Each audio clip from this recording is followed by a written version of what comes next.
Burnout. It's a thing that happens. It just so happens that I go through burnout with superhero things a lot. Like, don't get me wrong, I love me some superhero films and TV shows. Like, Guardians of the Galaxy 2 and Wonder Woman were two of my favorite films I saw this year. There are a lot of superhero films and TV shows that come out each year. Looking at you, Marvel. So yeah, I go through superhero burnout a lot. But one of my worst moments was actually this year when Marvel released Iron Fist on Netflix. I watched, or rather slogged through 7 episodes of Iron Fist, only to realize that was just half the season. I literally almost screamed. Instead, what I did was throw up my hands and just give up. I walked away from Iron Fist and was like, oh my god, I'm so fucking sick of superheroes. All of you just fuck off. I can't take it anymore. And instead, decided to watch some anime to cure my burnout.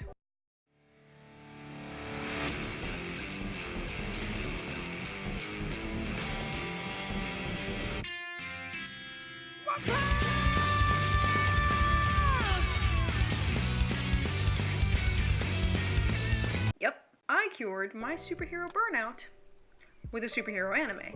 Sounds counterintuitive, doesn't it? But I actually know exactly why One Punch Man was the perfect show to cure my superhero burnout. It's a really self-aware show. One Punch Man is highly aware of what it is, and so One Punch Man is the perfect blend of loving parody and satire of the superhero genre and story, while also being just a really good superhero story. With all the material to compare to, I think it's really hard to make a superhero film or show nowadays that feels fresh and entertaining. Or, you know, maybe it's just me and me getting sick of it most of the time. I mean, honestly, besides all of the controversy that led up to Iron Fist, I think it failed because it was boring. It was so straightforward and simple a story that it essentially fell flat. Although I am convinced in some early draft of that show's script, the Meachums were the main characters because, oh my god, they were the only ones with actual character arcs in the show. Just good grief. And you contrast that with One Punch Man, the story of a superhero who can kill slash defeat anything with one punch. Just one punch. That's it. In any other story, especially a television series, that would get really dull really fast. First off, because there's no tension if you know Saitama can win every time with one punch, and secondly, if you try to give Saitama angst over the thing, we're probably just going to roll our eyes like, oh, here we go, give us the angst, of course. Because we've seen it a million times in every single Marvel and DC movie, with some notable exceptions.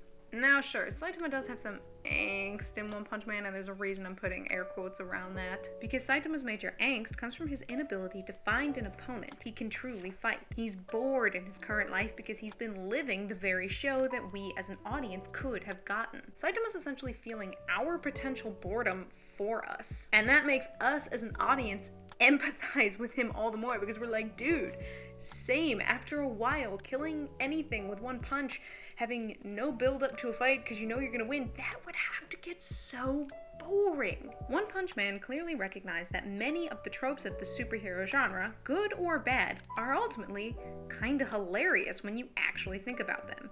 We love them and they're part of what define the genre, but they're still ridiculous. So One Punch Man said, okay, what if we include those tropes, but also deliberately draw attention to them in a comedic way? Answer, something totally refreshing, something that feels new and original, whether or not it actually is. One Punch Man basically followed what is essentially classic genre theory, especially as it pertains to how genres and the medium within them evolve over time, most notably in reaction to the society in which said media is being produced. Now, sure, since their debuts in comics, modern superheroes have certainly evolved from their initial incarnations. But in the past 28 years, since probably Tim Burton's Batman in 1989, with a few exceptions, a lot of superhero films have been a lot of the same, especially with Marvel and its MCU. Now look, I'm not picking on Marvel, it's just that they are the most prolific of the two kind of superhero juggernauts, which means they tend to burn me out a lot more than DC, who, despite struggling past couple years, have at least spread out their films 2016 accepting. Superheroes began as paragons, godlike and in some cases literally gods, that humans and readers were to aspire. Role models, if you will. But after a while, such perfection and seeming flawlessness becomes stale, predictable, and at the end of it all, not as entertaining as it once was. One of my favorite examples of this and kind of genre evolution is actually the Western, something I studied in school. You could start all the way back with Stagecoach and you have fresh-faced John Wayne, these nameless Indians as antagonists in a very, very simple story. The characters aren't people so much as archetypes and tropes.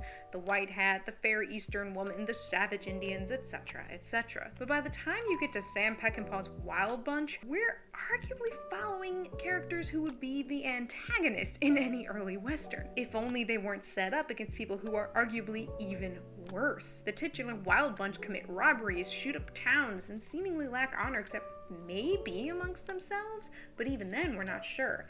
They certainly are more complex. You can't easily like or dislike any of them. And the difference is essentially a pre-war America versus one who'd gone through 2 world wars, Korea, and Vietnam. A disillusioned and combat-battered audience really wasn't gonna buy into the simplicity of something like Stagecoach anymore. And ultimately, superheroes went through something similar. After a while, the idea of a purely good and righteous hero who does what he or she does just because got boring. It wasn't believable or as entertaining anymore, and so heroes got darker and grittier, their stories more personal and human. Simple genre evolution. And if the sales of any MCU movie say anything, then it's fine. I mean, honestly, I think it genuinely is. But it's true that even that's gonna grow stale if you just do it again and again with little to no deviation. And that's why when One Punch Man shows up and we have a character like Saitama treated the way he is, angsting only over how bored he is, it's like someone vocalizing my own burnout. There's not only that, but Saitama really is so much of the time this weird proxy for the audience. He lives on a budget, has to save people as a job to make money and move up the hero ladder, gets excited for sales, and has issues catching/killing a fly. No, really, the fly is like the only thing that truly escapes him.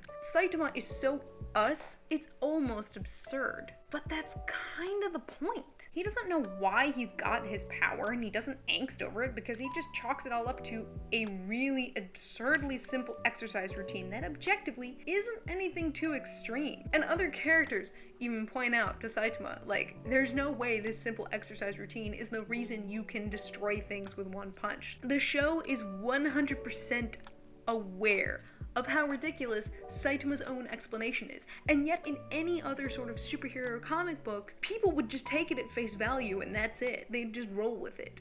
But the characters in this are like, bullshit. Like, what the fuck? That's not how it works. We don't know how it works, but that's definitely not how it works. So again, that's the point.